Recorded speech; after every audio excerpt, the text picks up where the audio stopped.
Hey, it's Byron Morrison, and welcome to the Effective CEO Planning Process Training. In our time together, I'm going to be showing you how to get clear on what to focus on and prioritize, how to effectively structure your days, manage your workload, and maximize your time. So instead of spending your days stuck in the weeds, spinning your wheels, or working in the business, you can finally start prioritizing tasks that are going to help you drive growth. Over the last decade, I've been fortunate enough to work with CEOs and business leaders in 16 countries to help them become more effective in their role. And in that, I've developed so many frameworks and ways of boosting productivity and high performance. And in this training, I'm breaking down for you some of the most effective ones so you can take back control of your days. So before we dive in, I just want to give you a top level overview of what we're going to be covering so that you know what to expect. So in our time together, we're going to be looking at how to really effectively plan your days, weeks, and months so you can really know on a top level what you need to get done to actually drive the business forward. I'll be talking you through how to get clear on what to focus on and prioritize so that you can know what you need to get out of and delegate so that you can actually maximize your time and what you get done. We'll also be talking about energy management strategies so that you can make sure that you stay energized and focused and you can really build a company without burning yourself out. To go through all of this, in a moment, I'm going to be sharing my screen and I'll be taking you step by step through the Effective CEO Digital Planner. This is a digital planner that I developed to help myself and my private clients really manage their time and get more out of their days. You can also download a copy of this by using the button below this video. With that being said though, you don't have to use this planner if you don't want to. Regardless of how you want to actually approach planning in your own life, the principles are going to be the same. So it's still going to be worth you going through and looking at it and thinking about how could you apply this to your own situation to really help you actually become more productive. So with that being said, let's dive into the training. So like I said, the way we're going to be approaching this is I'm going to be taking you step by step through this digital planner. Just as a heads up in advance, we are going to be covering a lot in our time together. So you may want to watch this all the way through, have a think about it, and then come through it again and implement it as you go along. Or you might be someone who's like, you know what, I'd rather watch a bit, pause it, implement the lessons, and then carry on. However you approach it, completely fine and up to you. But I would recommend that you watch this a couple of times because there's going to be things that you're going to take away, think about, and then come back and have an easier time to actually implement then. Along the way, I'm also going to give you various different case studies and client examples so that you can see these lessons in progress and really understand, okay, that was someone else's situation. This is how I can then apply it to my own. And it's going to be far easier for you to actually follow through and implement what I'm taking you through. So one thing that you'll see here as well is this is broken into various different tabs. You've got monthly planning, weekly planning, daily, weekly review, and monthly review. This is all just broken down in a way to make it easy to access so that you always know what you need to look at and cover. So starting with monthly planning, you no doubt know the importance of planning your weeks and days, but what I find most CEOs overlook is that actually this is far too short-sighted. If they really want to be effective in their role, they need to have a top level understanding and clarity on what's coming up. The reason being is if you don't have that foresight, you really risk being in a situation where life is just happening to you, where without you stopping to think about it, maybe next week you have a big deadline or you have a big project or you have a business trip coming up. And this can cause so much anxiety and overwhelm because all of a sudden you're backed into a corner where you're like, I have to push through to get all of this done. This in itself can really mean that you're not actually executing properly or you're not having the time for the things that truly matter. This is why I really like having this rolling monthly schedule where you can sit down and just glance and be like, okay, what have I got coming up before you commit to anything new? And you can also then make changes or push back on things or really just be aware of what you're actually taking on. So when you're doing this monthly planning, you really need to look holistically. You need to think about, okay, what have I got on in different areas of my life that I need to be aware of? For instance, let's say on this Tuesday, you've got a board meeting. So knowing that in the notes, like what do you need to prepare for it? What information do you need to get? When do you need to have the board pack done by? Maybe it's a case of by Friday, this is when that needs to be finalized. Or maybe on this Wednesday, it's your partner's birthday. So knowing that you need to schedule a table or you need to make sure that your time is blocked off so that you can finish early and go and actually enjoy your night with them. Or maybe this week you're going to be on vacation. So knowing that, okay, what do you need to get on top of this week so that you can actually disconnect and go and enjoy yourself and you're not always just spending the time worrying about what's going on and what you need to get done. The reason why this is so effective is you can have a look at the next few weeks and then use that to make decisions about what you have on your plate and the tasks that you commit to. I'll give you an example of this. I was talking to a client about this recently, and when we were going through his upcoming month and what he needed to prioritize, what he realized was that he had a board meeting in a couple of weeks, but a few days before that, he had a trip scheduled with his father and his son. Now, knowing himself, what he was telling me is that his past tendencies would always be to leave board prep to the last minute. So if he didn't connect the dots and realize that he had this trip ongoing as well, what would have happened is he would have had all of this board prep to do. He then either would have had to work throughout that trip, or he would have spent most of the time just worrying and thinking about what he needed to get done. So he would have had all this anxiety and stress, and he wouldn't have been able to be fully present. By realizing this, though, and having that foresight, it meant that he could prepare for the board meeting, have it all done, and then go away and enjoy the trip without having to worry about it. And this is why it's so important to have this top level overlook of, okay, this is what I have going on, so that you can make better decisions with where you spend your time and what you take on in both your life and your business. So what I really advise that you do is you take some time to sit down and really look at the next 30 days. What have you got coming up? What are the big events in your life, your business, and deadlines and things that you need to be aware of? Obviously, I don't mean on a granular level, planning every single day and things that you have going on, because that'll be far too overwhelming and so much can change that'll be completely unnecessary. This is all about the top level. What are the big things you need to know in life and business and be aware of? From there, every single week, whether it's a Friday or on the weekend or Monday, whatever it is, the way that you can approach this is just delete the top 7 lines because that's now no longer relevant. And then you can just drag down below from there the next 7, and it's going to auto populate for you, and it'll keep the weekends marked in blue, so it's easier just to glance at and keep on top of.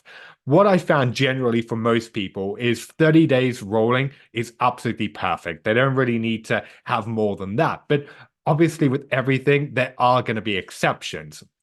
I had this come up with another client who he was running a global company and he was constantly traveling between America and New Zealand and Australia and Europe. And he went through a patch where, before we started working together, where he just had all of these trips stacked one after another. And one of the big things we spoke about in our time was it just completely burnt him out. Like the one week he was in America, then he came home for a couple of days, then he had a flight to New Zealand, then he was back, then he had to fly to Europe, and it was just far too much on. And the reason why this happened is he hadn't proactively looked at his schedule and all of the things that were coming up.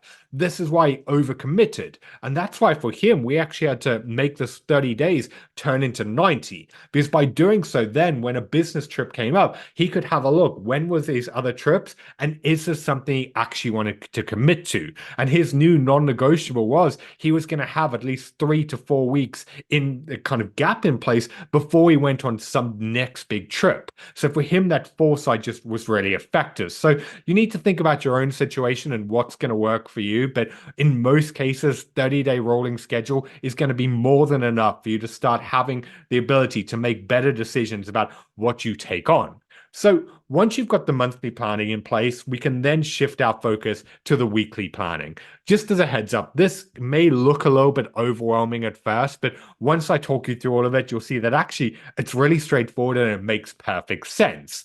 In order to effectively do your weekly planning, we're actually going to start down below with what an average week looks like. The reason being is if you're anything like the clients I work with, you probably struggle with work-life balance. Like you've got so many commitments and responsibilities and things on your plate. It always feels like something has to give. And it's usually the things that matter most. This is why I found that when we're really trying to help someone take control of their life and business, we need to be far more intentional with what they're committing to and how they're spending their time. And that's why to really get work-life harmony, what I get people to do is what I call ideal life creation. Essentially, in order to do this yourself, what you need to do is start with what does an average week look like? In a perfect world, you'd be able to have a blank calendar here. I know for some business owners, this is possible because they can structure their time and really prioritize it how they want. But for other people, they may have set working hours like 8 till 5 or 9 till 5 or whatever that is. Regardless, the principles are going to be the same. But then knowing, okay, these are my committed work hours, what you need to do next is really think about what are the non negotiable ideal life commitments that you want to prioritize every single week? Maybe on a Tuesday, that's date night with your partner. Maybe you've got certain nights of the week that you need to help your kids with their homework. Maybe you've got time to exercise or work out or to just dive into a hobby. Whatever it is, really think about, okay, on a ideal week, what are the things that I need to prioritize and where do I need to schedule them? The reason why this is so important is by putting them in here, before we build out everything else, it means that you can be better with structuring your time to make sure that you actually follow through with these because just scheduling them is not going to be enough. This is why I'm sure you've had days where you wake up with the right intentions and you're like, today I'm going to go to the gym or tonight I'm going to take the night off. Then the day gets away from you and today turns into tomorrow, then the next day. The reason why this happens is you're not being intentional with what you're structuring for the rest of the day. I saw this happen with one of the CEOs I was working with. Like when he came to me, he was really having a lot of issues in his marriage. He'd spent the last few years building and scaling this company. Like, understandably, it was a lot of long hours and relentless work. And he made a lot of sacrifices in different areas of his life. But he'd reached a point where I was like, you know what? My marriage needs to be a priority. I need to get this under control. But when I was looking at why he was struggling, he was really setting himself up to fail. Like, he had the right intention. He'd say to his wife, that they would go out on date night. But what would tend to happen is he would have it on the same days that he had so many meetings going on and a lot of board meetings and conversations that either would overrun or they would be so stressful that he would then rush to get out to get to date night. And mentally, he'd just be checked out thinking about work. And then she would get even more annoyed because he'd be sat at the table. But even though he was there physically, he just mentally was somewhere else. That was why for him, the way we had to approach it is, let's say on this Tuesday he had date night, he then needed to look proactively at what did he schedule directly before it.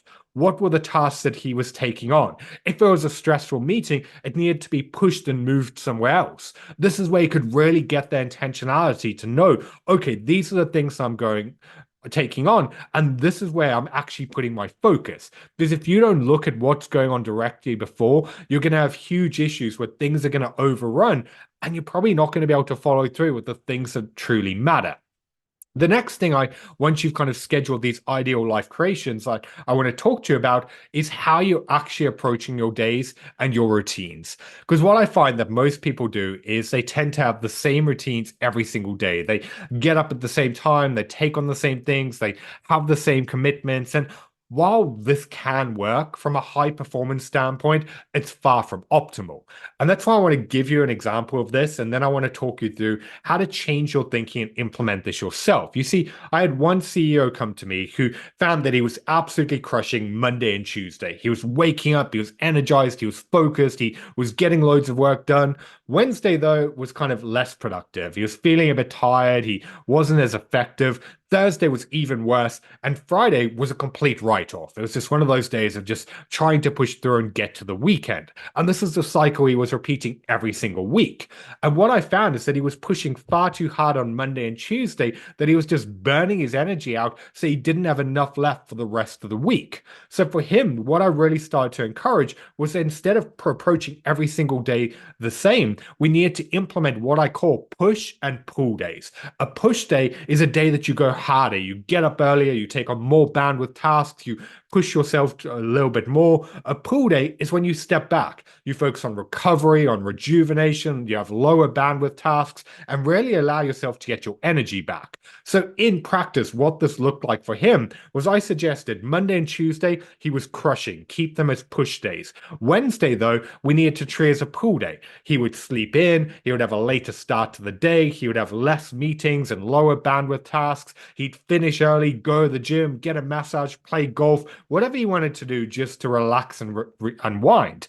And when I suggested this to him, at first he was really resistant. He was like, I can't do that. I've got loads of work to do. He felt really guilty, like he was slacking and taking time off. And I had to say to him, like, remember, building a business is a marathon. And his problem was he was treating it as a sprint. So I was like, just test it and see what happens. Well, what he found is that by taking Wednesday as a pool day where he stepped back, he was able to reboost his energy to the point that he then could push on Thursday and Friday the same as he did on Monday and Tuesday. He had his energy back, he was focused, he was purposeful. So he essentially went from 2 highly productive days a week to 4 just by making the shift of looking at longevity rather than just trying to cram as much in to every single day. And that's why I want you to take some time to think about, like, how could you implement this yourself? Because everyone's going to be different. I'll give you another example. I was taking a client through this a few days ago who was doing something similar. Like, he was getting up at 5 every single day. He had commitments. They just had a puppy. He was trying to help his wife with all of these things. And he just came to me. He was like, I'm absolutely exhausted. Like, so what I had to do for him was we had to rebuild his calendar in a way of really looking at what is he committing to and taking on. So he was a different end of the spectrum. The way his meetings and the rest of his days was laid out, he was actually get the way we built it out is Monday and Friday were going to be pool days. These were days he would sleep in, he would kind of, and rather than getting up at 5, he'd wake up at 7. He was working from home on these days, so it was an easier start to the day. And then he would push harder on Tuesday, Wednesday, and Thursday. And that meant he could actually focus on what he needed to get done. And it's going to have such a big impact on his energy. So you're going to have to test this. You're not going to be able to figure this out straight away. But I want you to take some time to think about, okay, what could I do with push and pull days when rather than trying to treat every single day the same, I allow myself to recover and really mean that I can bring my A game when it matters the most. So you've got your ideal life scheduled, you've got some idea about push and pull days and how you can start developing the right routines to really better approach your days. The next thing I want to talk to you about is your high value work. I want to give you another client example of this, and then I'll talk you through how to do it yourself. So a CEO came to me at a point where they were going through an explosive period of growth. They'd scaled massively over the last couple of years. They were about to do another fundraise and scale again from there.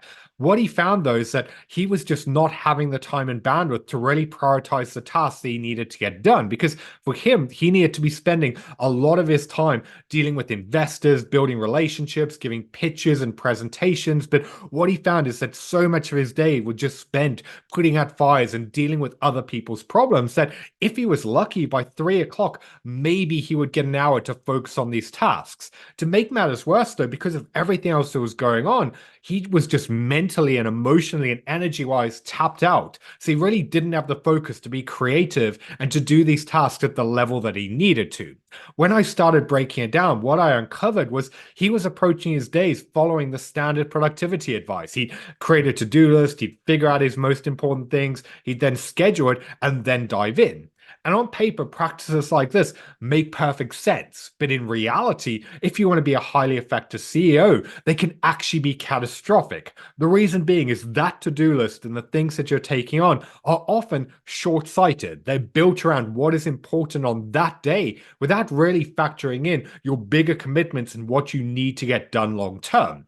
That was why for him, we needed to take a step back. We needed to think about, okay, what is his high value work? What are the things that he has to make time for every single week? In his case, like I said, there was building investor relations, doing pitches, creating presentations.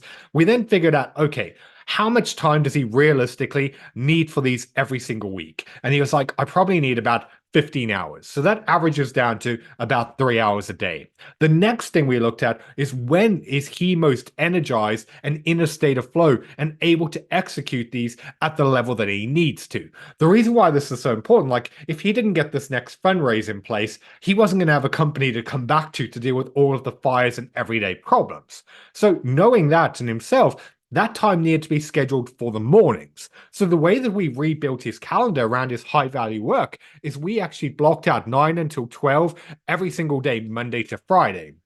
this was going to be the time that he was going to be focusing on this top level work. It was communicated to the team that he wasn't going to be available, he wasn't going to be checking messages, that if they had anything, they needed to come to him later in the day. And unless the building was on fire, he wasn't going to be bothered. The other thing he needed to do as well was set the boundary with himself that on those days, he wasn't going to be checking email or Slack or any of his messages. The reason being is there's never anything good there. It's always fires and problems and other people wanting your attention. What they would then do is if he saw it, his mentally would go to everything else he needed to do, and he wouldn't be able to focus properly on what he needed to get done. That's why the way he approached his days is he'd get up, he'd do his high value work, he'd then take a break, have some lunch, and only then would he check his messages and go into his to-do list for the rest of the day. He also wouldn't have any meetings before one, and he would approach his days in a way that he was highly intentional about his high value work. This meant that he could actually start to balance his top level priorities and his 90-day goals and targets with everything else that he needed to get done. So I really want you to think about this yourself. How on a top level do you need to prioritize your time for your high value work and tasks that are actually going to drive growth? Is it a similar setup that you need time every single morning to get these done? Is it a case that certain days of the week you're going to block off for your high value work where that time is defended and it's the only thing that you take on?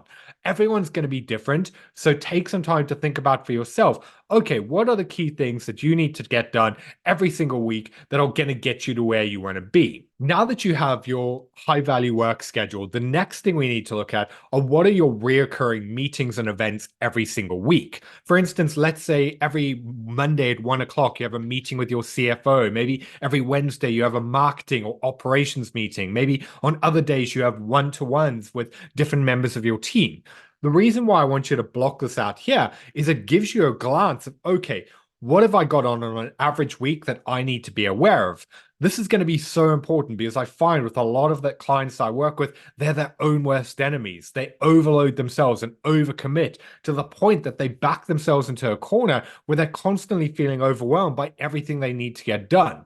I see it all the time where someone will come to me with this huge to-do list and all of these things on their plate. And it's almost like they're running backwards on a treadmill, unable to catch up. And a big part of it is because they're not having the foresight to actually know what they're committing to and taking on every single day. Like I saw this happen with one client where Mondays he had basically back-to-back meetings. It was a really intense day with all of this on, but then he would still have this huge to-do list and all these other things that he needed to get done. So inevitably he wouldn't get round to any of it, and then at the end of the day just feel frustrated like he was failing, and it was just massively knocking his confidence and self-worth.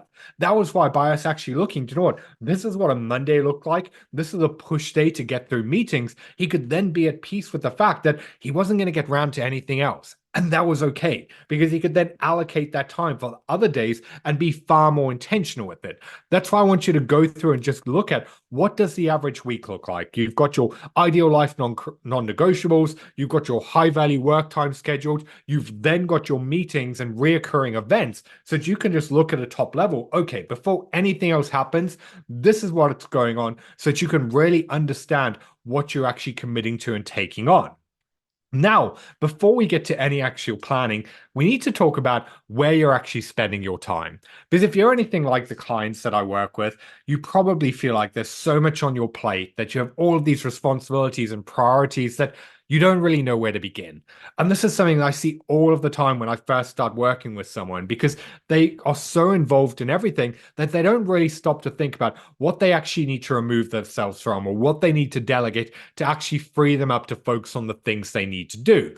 And this is so massively important because if you want to be a highly effective CEO, what you don't do is just as important as what you do. Everything you take on has a cost because every hour you spend in one thing is an hour that could be spent in something else. And that's why if you really want to get to the next level or build a business without losing your sanity and burn yourself out, we have to get you far more defensive with what you're actually committing to. The way that we do that is to figure out what is your zone of genius? What are the biggest tasks that can only be done by you? In order to gain that clarity, I really want you to take some time to think about what is the biggest impact that you have in the business? Where, if you put your time into it, can you drive growth? What are the things that only you can do? What is your special skill set, or what I call your zone of genius, where your time has the greatest impact? You really need to figure this out, because what it's going to allow you to do going forward is look at everything you take on through the lens of, should this actually be done by you? Does this fall into your role and your responsibilities, or do you need to delegate it and let it go? Because then we can start to really audit your time to make sure that you're clear with what you're taking on. The way that I always encourage people to do this is to look back over the last few weeks. Like, once you know your zone of genius and the things that you're committing to, look back over the last 2, 3, 4 weeks. Where did you actually spend your time? What meetings were you in? What tasks did you get involved in? What things were you pulled into? And then be honest with yourself. Was this actually a good use of your time? Or was this something you need to remove yourself from or delegate to someone else? I see this all the time with new clients where they're so used to operating and taking things on a certain way that they don't really stop to think about what they actually are committing to. Like, I'll give you another example of this. There was a CEO that I got on a coaching call with him the one day, and he was noticeably stressed. And I thought it was because he had a big board meeting coming up that he was worried about. But it turned out that actually he was so involved with the fact that the following week he had a business trip coming up that he needed to book a flight, arrange the itinerary, book a hotel, arrange a car. All of these things were going on to the point that he'd wasted the whole morning stressing about it. Now, this would only take 45 minutes to do, but he had spent all this time, which is energy they could have spent in something else. And not only that, even though this was important, this is the exact reason why he'd hired an assistant a few months prior to this, to take things like this off his plate. But he was so used to doing it himself that he hadn't stopped to think about whether or not he actually should. That's why I'm such a big advocate of auditing your time. Go back and look at the last few weeks and really think about, what did you take on that really was not a good use of your energy and bandwidth? What meetings are you in that really are not a good use of your time? Remember, like I said before, every hour you spend in one thing is an hour that could be spent in something else. From there, start to make what I call a not to do list. These are the things that you're going to commit to going forward, you're not going to be involved in. Then from there, shift your focus to your current to do list. Like, have a look at the things on your plate and really audit it through the lens again of which of this is not a good use of your time. Like, the questions that I always like to go through here is look and ask yourself, is this actually important?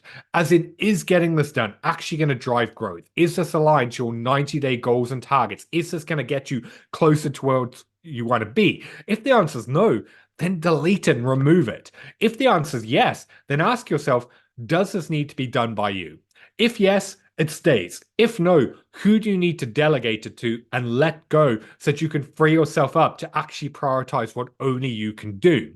This is one of the tasks I do with all new clients to really start to audit their time. And I'll give you an example of why this is so effective. I had one CEO come to me with one of the longest to-do lists I've ever seen. Like, that week alone, he had 46 different items of what he needed to get done. And it's no wonder why he was just shutting down and overwhelmed, not sure where to begin. But as we really started to go through it, what I uncovered was that most of the stuff on that list was not a good use for his time. For instance, they had an event coming up in a few weeks, and one of the tasks was to reach out and invite certain people to come along. Again, important, but it's something that could have been done by his assistant or another member of his team. There are also various other projects and things going on that, again, should have been done by the team that he'd hired to take these things off his plate. He was just so used to doing them himself because he had grown this from being a founder, starting out with just a few people. They had now scaled to 150 people, that he was just stuck in the weeds and he wasn't thinking what he needed to let go.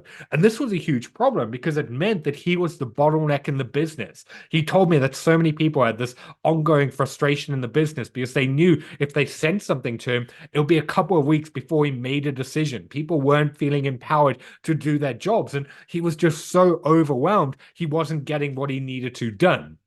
This is why we really needed to audit this, to go through and figure out what is his zone of genius, what is he taking on, and what does he need to let go. In the end, that 46 item to-do list, we reduced it to just over 20 items. We decreased it by over 50% just by taking a few minutes to really look at what is he actually taking on? And this is why I really want to encourage you to do this every single week. Like before you start your planning or you go into everything else, really take time to slow down and think about what are you actually committing to and taking on? Is this something that should be done by you? And if not, who could you delegate and let it go to? I find that the average client that I take through this frees up anything from 5 to 15 hours a week. And that is time they can then focus on driving growth, on creating more impact, and actually doing the things they need to do, also while creating a life of freedom on their terms. So I know that we've covered a lot so far. So just to give you a quick recap, what I need you to do is to sit down, look at your calendar, your working hours, and things that you're taking on. And from there, start looking at, okay, what are your ideal life creation? What are your non-negotiable commitments that you need to do? Then think about, okay, what is your high value work? What are the tasks that you need to schedule time for every single week? And where can you then commit to them in a state that you're going to be energized and do them as the best version of yourself? Then start looking at what are your reoccurring weekly commitments? Is it meetings, other projects, and things that you need to do? And you can also then start to look, where are you actually scheduling them? Are they conflicting with your high value work and ideal life creation events? And if so, where can you reschedule them so that you can feel more in control of your days? Then from there, start going through and being more intentional about what you're actually taking on. Figure out your zone of genius, what can only be done by you, and then start to look at, okay, what can you delegate and get off your plate? And then commit to doing this every single week before you go into planning. Go through everything that you've got on, look at the meetings that you have, all of the things that you got scheduled, and really ask yourself, is this a good use of your time? Is getting this done going to get you closer to your 90-day targets? If the answer is no, remove it. And if the answer is yes, does it need to be done by you? Remember, this is all about freeing you up so that you can actually focus on the things that are going to drive growth. One thing I do need to throw in here, though, is delegation alone is not enough. Like, if you want to be an effective leader, you want to avoid mistakes and the team dropping the ball or not getting pulled back into things, you also really need to be focusing on up-leveling your other skills, which I find for a lot of first-time CEOs I work with, that's going to be clearly communicating expectations. It's making sure they slow down and getting everyone else on the same page. It's having accountability and feedback loops in place so they make sure that people are following through with what needs to get done. All of that is going to be out of the realm of what we cover today in this training because I need to know far more about your specific situation, your lag indicators, your responsibilities, and your team dynamics. So if that is something that you want further coaching and support with, have a look below this video because you can find out more about my Evolve program and how I can really help you take control and become more effective in your role. So now we've got a top level overview. We know what the week looks like. We know where your time needs to be spent. From there, we can move into actually planning the week. So I always like to start with these questions. These are just going to help you really hone your focus and get clarity on what you need to take on. One of my favorite questions is, what do I need to get done by 5 p.m. Friday for this week to be a success?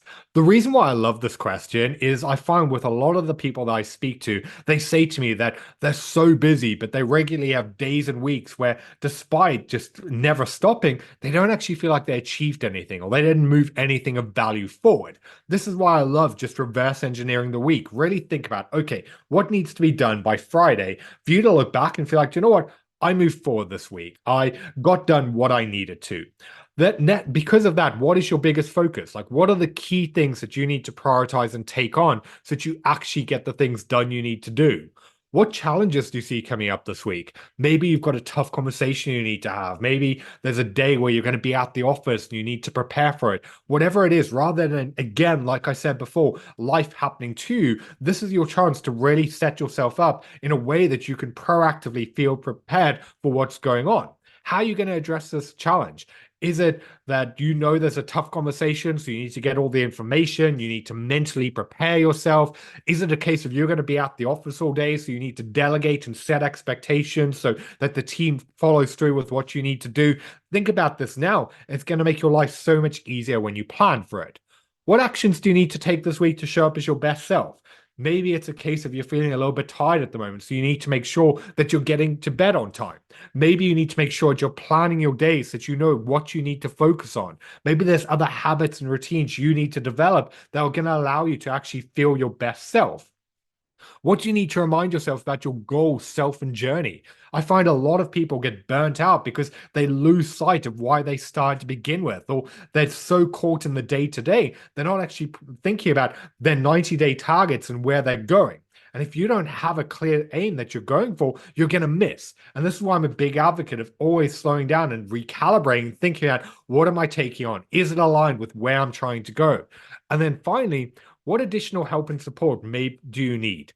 Going back to the example of maybe you're at the office for a few days, maybe you need a member of your team to take over certain meetings. Maybe you need your assistant to arrange like a dinner for your wife's birthday or well something for your kids, whatever it is. Rather than trying to do everything yourself, what help and support do you need that's going to make your life easier so that you can actually get done what you need to do?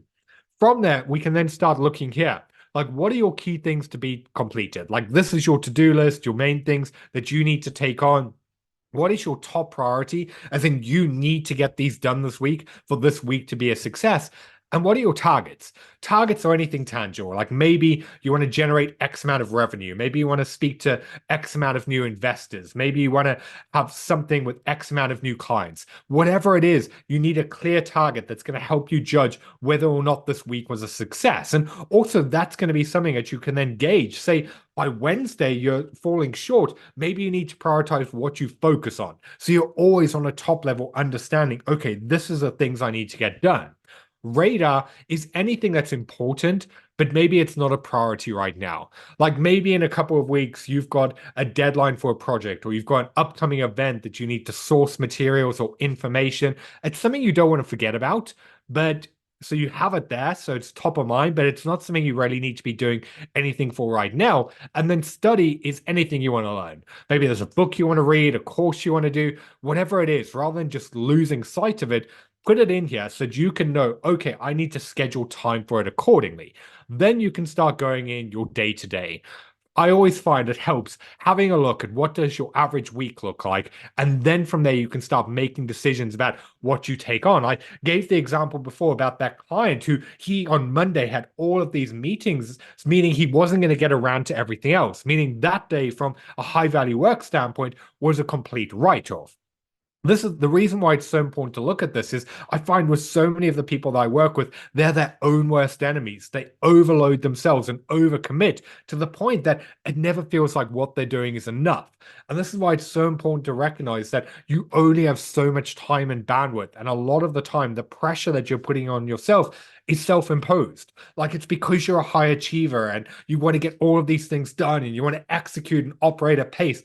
I get it. But when you have all these dynamics and responsibilities and things that need your attention, it simply isn't feasible. And that's why just constantly overloading yourself is just setting yourself up to fail. That's why I really look at, okay, how much time do I have available on these days? And what can I realistically take on? Because if you have more than 2 to 3 things in here, you're probably just setting yourself up for a day of either not getting it done or just feeling stretched thin and overwhelmed. This is why one of the things I always recommend people do is when you go through your to-do list, really be honest with yourself. How much time realistically is it going to take to get this done? Because I find a lot of the time something might take 2 hours, but people convince themselves they can get it done in 30 minutes. So they underestimate it, and then it just means that they're stretched thin and they don't actually do it properly. So going back to the to be completed and the top priorities, how much time do you actually need from them? And then based on what this week looks like, and you may also want to just fill in here other commitments or glance at your other calendar to see where you have available time. What can you actually do? And then you can start mapping out, okay, these are my things I'm going to do on these different days so that I know, okay, I have time allocated for them and then they're going to get done. The other column is maybe you've got some personal things. Maybe you need to sort your insurance. Maybe you need to book a dentist, or maybe you've got other tasks on your to-do list that, yes, they're important, but and if you get around to them on this day, great, but they're not a top priority. Like something that may be an other now could be a top priority on Thursday. So just about having that foresight where you look at, okay, I've planned out my week, I've scheduled my high value tasks, I know what I'm taking on, and this is what I'm going to commit to. I really advise taking some time to do this because this is how you're really going to take control of your days and make sure that you're getting the key things that you do need to do done. Now, how you actually approach this is going to be different for everyone. Like the way I personally like to do this is I take some time on a Sunday evening where I just spend 15, 20 minutes planning out my week. Like if you're spending more than 20, 30 minutes on this, you're overthinking this. This doesn't have to be one of those massively overwhelming tasks. But I also find for some people, they like doing this on a Monday morning. It sets them up for the week ahead so they're clear on what they need to get done. I found with a lot of clients, the way they like to approach it is their first task on a Monday is they sit down with their assistant and together they plan out their week. They figure out what are the key things that need to move forward. They can then look at what needs to delegate and what other support they need. Other people like to do this on a Friday afternoon. They find it's a great way to round out the week so that they can come in Monday focused and on top of what they need to get done. As I said, everyone's going to be different. You need to think about what is going to be best for you. But I really recommend that you schedule this in a way that you go and it's a reoccurring block every single week. Make it a non-negotiable reoccurring event so that you don't have to think about it. And when you go into the weekly planning as well, take some time just to go back to the month. Add the next 7 days. Have a quick glance at what deadlines and things you have got going on, because then you can use that foresight to go into the week ahead. So you've got your weekly planning. This is going to really set you up for success and make sure that you're more effective with how you spend your time and the things that you're taking on. From there, though, we need to get a little bit more granular. We need to make sure that you're just spending some time every single morning where you take 5, 10 minutes to really proactively look at the day ahead. Like, what have you committed to? What have you got on? What are the key things that you need to get done?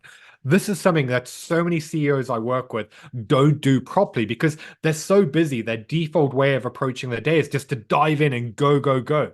You'd be amazed how many times I have conversations where they tell me they're so busy that they don't have time to plan and think.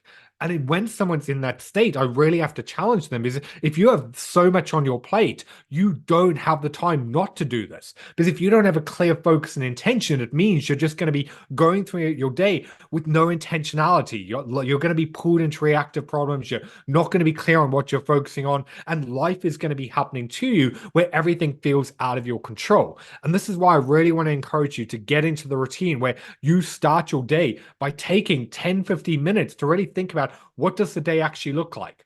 You can use the schedule if you want, where you can put in your meetings and get a good idea of, okay, this is what I've got coming up. You can have a look of, okay, I've got this meeting. I need a few minutes beforehand to prep it, to think about what's the outcome? What do we need to cover? What do I need to take on? You might also want to, one of my biggest recommendations is, let's say you've got some time scheduled here for high value work. We'll take a few minutes in the morning to plan out what does that actually look like? What do you need to get done? So when you go into it, you're not just wasting all of this time thinking about what you need to do. This is really about just taking time in the morning to look at this is what my day looks like. This is what I'm committing to, and just proactively knowing what's actually going on. I find for a lot of people, just doing it in the weekly planner is perfectly sufficient. Like on a personal level, this is how I like to approach it myself. But I know that everyone's different. And that's why I do want to give you another option if you want to go a little bit more granular. And that is with the daily planning tab. To help you with the daily planning, again, I've got these intention questions that are really going to set you up for the day ahead. The first one is always my favorite, and that is fast forward to the end of today. What would need to happen for today to be a success? The reason why I love this is it forces you to slow down and really reverse engineer the day. Thinking ahead to the end of it, what are your key priorities? What are the things you need to move forward? What do you actually need to get done? I find with a lot of clients I work with, they also tend to be their own harshest critics. Like, even though they're getting stuff done, they always beat themselves up that they should be doing more. And this headspace is never going to be a place of productivity and effectiveness. And that's why I found that by actually them getting clear, this is what they need to get done to be at peace with it being a productive day, it's far easier to then actually know that they move things forward and not just dwelling on what they still need to do. Knowing that, what are today's top goals and priorities? Like, what are the things that you have to move forward? What challenges and situations or stress do you see yourself facing? And how do you need to deal with them as your best self? As an example, let's say you have a tough conversation coming up. Well, what do you need to do to prepare? Or maybe you've got a big meeting with a client and you need to make sure you have all of the information in place. Or maybe you've got a big board meeting that you need to prepare for some tough questioning so that you know that you can show up as the best version of you.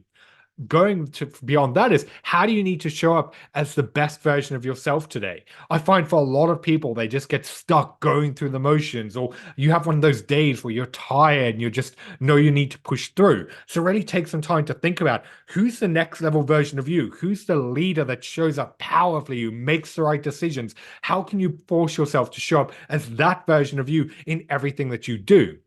And then the final question is, what can I do today to bring me joy?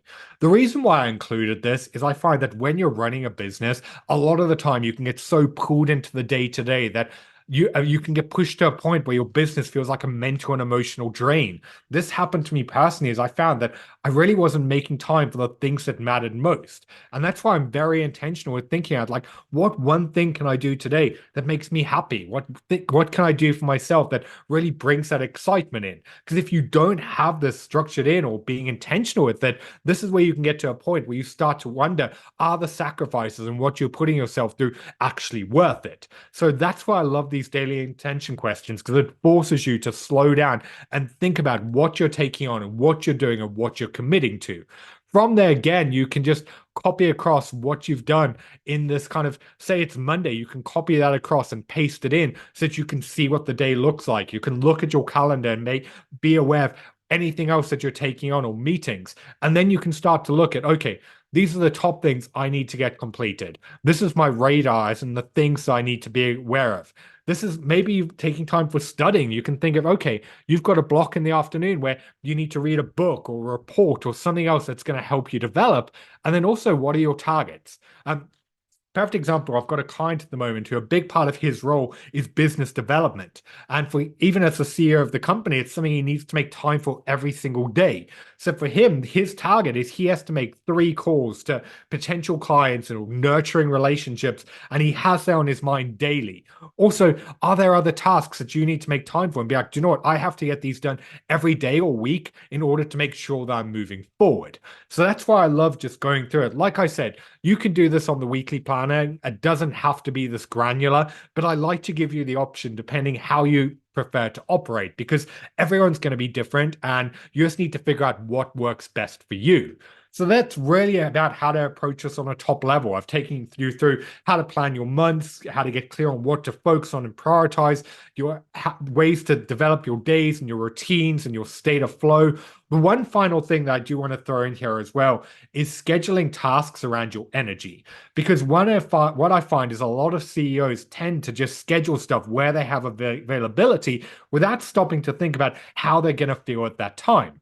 I saw this happening with one client where he would have all of these big meetings, and then afterwards he'd have a free block of time and he'd then schedule working on like really detailed reports. The problem with that though is when it got to it, either he'd just be like mentally drained and he just wouldn't do it, or something that could take 20 minutes would take 2 hours because he'd have to keep rereading it and he couldn't make sense of his thoughts, and it really wasn't a good use of his time. And that was why what I had to get him to start to do is when he schedules stuff in his day, rather than just blocking it in, really stop and ask yourself, how are you likely to feel at that time? Looking at the rest of the day, what is your energy likely to be like? Are you going to be able to do this with the focus and attention that you need to actually get it done effectively? If the answer is no, you're going to be far better off pushing it back to another day of the week. For instance, going back to that client example, like he was having all of those meetings, then him doing his high value work just wasn't going to happen. So we then needed to reallocate it to a different day of the week so that he could actually do it in the headspace that he needed to get it done properly. So that's just another tip and strategy of throwing in there when you're scheduling stuff, really take a step back and think about, are you going to be able to do this as the best version of yourself? If the answer is no, you're probably going to have diminishing returns and you need to allocate that time accordingly. So that's very much on a top level how you can go through planning and setting yourself up for success. To take it a step further, I do have some weekly review questions and some monthly review that I've thrown in here. A lot of these are self-explanatory. I'm not going to spend too much time going through all of this, but it's just really forcing you to slow down and think about, what did you actually do? What are your wins? What were your biggest struggles? What can you learn from them? Like, what did you learn about yourself? I really like this drop-down table where you rate different areas of your life and what's going on so that you can see on a top level how you're actually feeling. For instance, let's say this week your energy is really down and you're feeling tired. it forces you to then think about what's happening that's actually affecting that. Are you pushing too hard? Do you need to implement the push and pull days or take some time off? How are your relationships? Let's say your kind of marriage isn't doing too well right now. Well, knowing this, what do you need to be intentional about next week? Do you need to schedule date night? Do you need to set better boundaries? What did you actually move forward this week? Like, are there any distractions or things that got in the way that stopped you from following through? And then think about any other lessons that you need to get done. This is something I really advise people just set aside on a Friday, like 15, 20 minutes to go through it. It's all about proactive reflection that is going to give you the insights that you can then take into the next week and be more effective with your planning. And then find these monthly reviews similar, but it's slightly different questions that is going to allow you to really figure out what you're committing to and taking on. So, as I said in the beginning here, I know that I've just thrown a lot of information at you. So, I would really encourage you to take some time to think about this and then start looking at your own routines and what you're going on and how you're approaching your days. And really just think about, okay, how can you go and implement this and apply it to yourself? Because everyone's going to be different. And you might be someone who wants to use this planner, in which case, fantastic. Or maybe you're someone who wants to run through Outlook. Again, you can use all of these same principles. Or maybe you even want to use a analog calendar. Again, doesn't matter. A lot of these same strategies you're going to be able to apply regardless of how you want to approach your day. So take some time to think about it. And from there, go through this again and really put out, okay, how do you need to start structuring your time to really maximize what you get done? So there you have it. I've given you all the tools and strategies you need to better structure your days, manage your workload, and really maximize your time. This is really going to help you take control and become more effective in your role.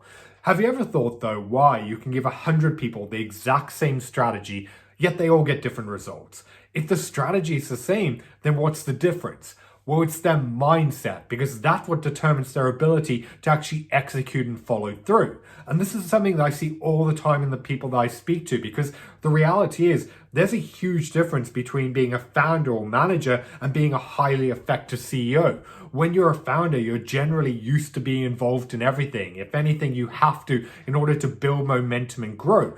As you scale, though, your focus needs to become far more honed in. Not only that, when you start to actually go through this process of scale on your plate, you find yourself with all of these other responsibilities. You need to lead and manage a team. You have to keep stakeholders happy. You need to overlook the day-to-day operations. You have all of these other things on your plate. And this is why I find so many first-time CEOs really struggle to make that transition. And this is why my favorite quote is, your business's growth will never outgrow your inner growth. The reason being is every new level of success is going to bring with it new levels of problems. And that's why if you want to effectively navigate them, they're going to require a new level of you. And this is why all the time I speak to first-time CEOs who reach out to me saying they just need help with more systems and ways to better plan their days. And I always have to challenge their way of thinking, because at the end of the day, the reason why they're not following through with this or getting done what they need to is they're stuck in the weeds. They're not effectively delegating. They're not communicating what needs to go on. They're just stuck in their own head and avoiding the actions they need to take. This is why they're not actually showing up as the leader their business needs. And that's why if you're a first-time CEO feeling stretched thin, overwhelmed, or like you're not performing at the level you know you could or need to, I'd love to take a moment to talk to you about how I can help you beyond this training, because I developed the Evolve program for first-time CEOs who want to take control and become more effective in their role. And over the next 90 days, I want to evolve you into the leader that your business needs so that you can maximize your time, lead with confidence, and ultimately grow a business without losing your sanity. Working together, we're going to take a hybrid approach where we focus on developing your mindset, your performance, leadership, and emotional control. So we can get you out of a reactive state, get you out of your own head, and make sure you're consistently taking the actions you need to take to create the life and business that you want. By the end of our time together, you'll change the way you think, how you process problems, navigate challenges, and deal with setbacks. You'll stop reacting, get out of your own head, and consistently take the actions you need to take take to create the life that you want. You'll be more focused, feel more in control of your days, be able to better manage your workload, and make sure you're actually moving forward the things you need to do to create the results that you want. We'll also focus on your leadership and how you communicate, set expectations, keep people accountable. We'll put in the right processes to effectively delegate, keep feedback loops in place, to make sure that people actually follow through and get done what they need to do. And we'll also make sure that you take control of other areas of your life so that you can create a life of freedom on your terms. At this point, the Evolve method has been implemented by CEOs in 16 different countries, and this has ranged from tech CEOs to startup founders, CEOs running global production firms, financial institutions, seven-figure agencies, and billion-dollar unicorns in Silicon Valley. I share that because one of the questions I always get is, have you asked to help someone in my industry or with my background? And what I always share with people is I've helped people with so many different businesses, but at the end of the day, I'm not a business coach. It's not my job to come in and tell you your strategy and how to run your company. Instead, it's my job to put the focus on you and how you're showing up in everything that you do. Because of that, the industry you're in is kind of irrelevant because it's all about how you're dealing with the day-to-day challenges. Obviously, though, before I could say whether or not I could help you, I need to know more about your specific situations and challenges and the biggest things that you want to get under control. So what I want to invite you to do is to set up a time to speak directly to me using the link below this video. We'll hop on Zoom, we'll have a friendly conversation about where you're at, the challenges you're going through, and from there see whether or not working together is the right fit. And if not, I'll be able to give you some guidance and point you in the right direction. And below this video, you can also find out a little bit more about the program, the process, and see various client testimonials as well. One final thing on this is I know you might be sat there thinking, Byron, this sounds great, but I don't know if I've got the time and bandwidth to take anything else on.